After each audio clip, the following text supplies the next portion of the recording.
Good afternoon. Phil Lindeman with your Krystal 93 News from Mountain Comfort Furnishings and Design. Town of Breckenridge is budgeting $209 million for next year in all funds. That's about 7% more than this year. They passed the budget tonight. Biggest increase is roughly $10 million for capital projects, budgeting almost $31 million. Biggest cut is roughly $9.5 million for housing. They're spending just over $24 million. Local sports teams agree. Tear up the grass and give us turf at the Kingdom Park ballfields in Breck. The nearly $3 million turf proposal has the support of Summit High Baseball and Lacrosse, Summit Youth Baseball, Summit County Softball League, and High Country Soccer. Baseball is the most excited for other possible upgrades like new dugouts and standard base paths, what Coach Cully Tompkins calls their dream facility. Tompkins says this comes right in time. Town of Frisco might be dismantling their current home field at the Adventure Park as soon as next year.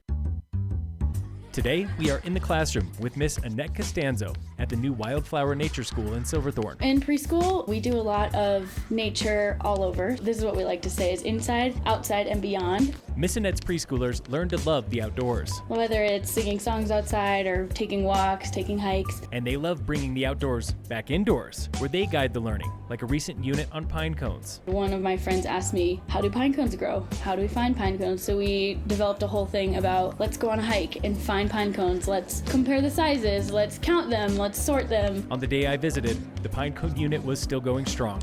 Kids were sorting and painting pine cones, combining art and science. We're still working on them. We're going to do some science experiments on when it's cold out, what do they do? When it's warm out, what do they do? Even the teachers learned something new. That's our emergent curriculum. That's new to me. So I'm learning how to have them ask me the questions, and then I kind of take it from there, and we can figure out what they really are interested in. This is Miss Annette's first year here in Summit and the school's first semester in existence. I always wanted to work at a nature school, and the fact that this was new and just there for me, it was great. Thanks for going in the classroom with local educators.